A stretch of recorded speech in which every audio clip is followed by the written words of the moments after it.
A friend takes nearly 4 hours to text back. Nothing else happened. No argument, no bad news, nothing. And yet, within seconds, your mind is already convinced they hate you, that you said something wrong, that the friendship is quietly over. Your chest tightens. Your face feels hot. For the rest of the day, you replay the conversation over and over, searching for the exact moment you ruined everything. To everyone around you, this looks like an overreaction to nothing. To your nervous system, it feels like actual physical pain. This experience has a clinical name, Rejection Sensitive Dysphoria, often shortened to RSD.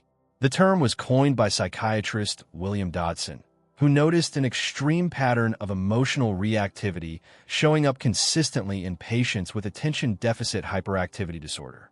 While RSD is not officially listed as its own standalone diagnosis in current diagnostic manuals, it describes something remarkably specific and remarkably real: an intense, disproportionate emotional response to the perception of being rejected, criticized, teased, or even simply falling short of your own personal expectations. Here is what makes RSD genuinely different from ordinary sensitivity to criticism. Almost everyone dislikes being rejected. But for a person experiencing RSD, the emotional pain does not feel like an inconvenience or a bruised ego. It feels instantaneous, overwhelming, and almost physically unbearable, arriving within a split second and completely hijacking rational thought. Some people describe it as a sudden wave of nausea. Others describe a hot flush spreading across the face and chest, a genuine sense of physical injury, as though they had actually been struck rather than simply overlooked, misunderstood, or mildly criticized. Neuroscience offers a compelling explanation for why this happens so intensely for some people and barely registers for others. Brain imaging research has consistently found that social rejection activates the exact same neural pathways in the brain that process genuine physical pain, specifically regions like the anterior cingulate cortex. For most people, this overlap is fairly mild and fades quickly. But for individuals with ADHD, differences in dopamine regulation and emotional processing appear to intensify this overlap dramatically, making the brain's rejection alarm system considerably louder, faster to trigger, and significantly slower to fully calm back down afterward. There is also a developmental piece to this picture that researchers have started paying closer attention to in recent years. Many children with ADHD grow up receiving noticeably more corrective feedback than their peers, whether that is being told repeatedly to sit still, to stop interrupting, to try harder, or to pay closer attention, often multiple times a single day across school, home, and social settings combined. Over years of childhood, this steady drip of correction can accumulate into a nervous system that becomes chronically primed to expect criticism from almost any direction, essentially training the brain's threat detection system to treat ordinary social feedback as an urgent, high-stakes emergency requiring an immediate protective response. RSD tends to show up in two distinct directions.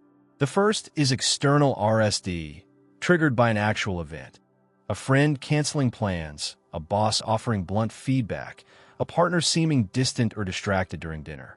The second, often more damaging direction, is internal RSD, triggered entirely by a person's own inner standards.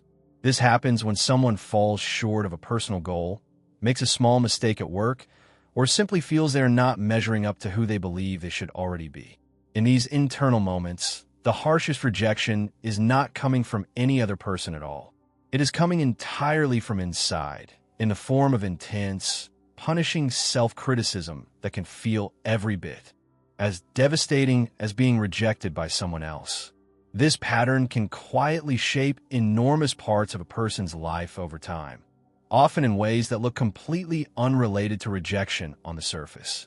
A brilliant employee might turn down a promotion, afraid of increased scrutiny and the greater possibility of visible failure. A talented creative might quietly abandon projects the moment they receive their very first piece of negative feedback.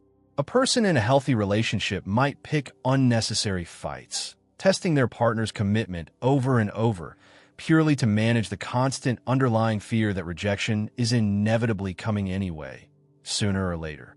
Consider a fairly typical example.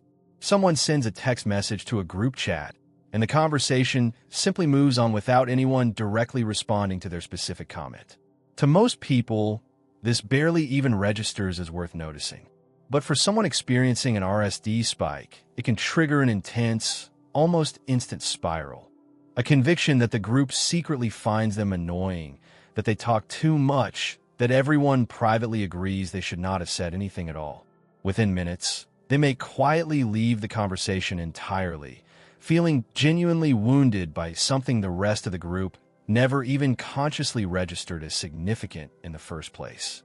Because the emotional reaction feels so completely disproportionate to whatever small triggers caused it, many people with RSD develop very specific coping patterns without ever consciously realizing why they keep repeating them.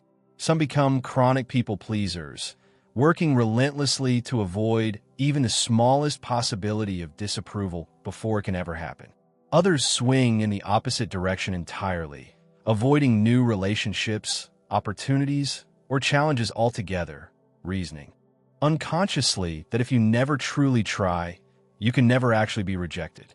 Still, others develop a defensive habit of rejecting people first, ending friendships or relationships preemptively at the earliest hint of possible conflict, simply to avoid ever having to sit with the unbearable feeling of being rejected themselves. Because RSD often overlaps significantly with ADHD, it is frequently misdiagnosed or entirely overlooked as simply general anxiety, depression, or an unusually dramatic personality trait. This matters considerably because effective coping strategies for RSD tend to look somewhat different from standard general anxiety management techniques taught in typical therapy settings. So what actually helps someone who genuinely struggles with this on a regular basis? Clinicians who specialize in ADHD and emotional regulation often recommend starting with simple, honest recognition, learning to consciously notice the specific bodily sensation of an RSD spike the moment it begins, and mentally labeling it clearly as it happens, something like "this is RSD," not necessarily solid evidence of what actually just happened. Creating a brief pause before reacting, even just 60 full seconds of deliberate, slow breathing, can meaningfully help the initial intensity of the emotional wave pass before impulsively sending an angry message, immediately withdrawing from someone, or spiraling further into harsh self-criticism. Reality checking the actual available evidence also helps considerably over time. Asking yourself directly and honestly, what is the single most likely, realistic explanation here, rather than automatically assuming the absolute worst-case scenario every single time, can gradually retrain the brain's overactive alarm system too. Stop treating every silence, every small delay, or every neutral comment as unquestionable proof of impending rejection. For some people, certain specific medications used to treat ADHD have also been reported to meaningfully reduce the overall intensity of RSD symptoms over time, since they directly help regulate the same underlying dopamine systems believed to be significantly involved in this entire process. Understanding RSD does not mean every single hurt feeling a person experiences is automatically some sort of clinical symptom requiring immediate concern or professional attention. Genuine rejection understandably hurts for absolutely everyone, and that is a completely normal, healthy part of being human.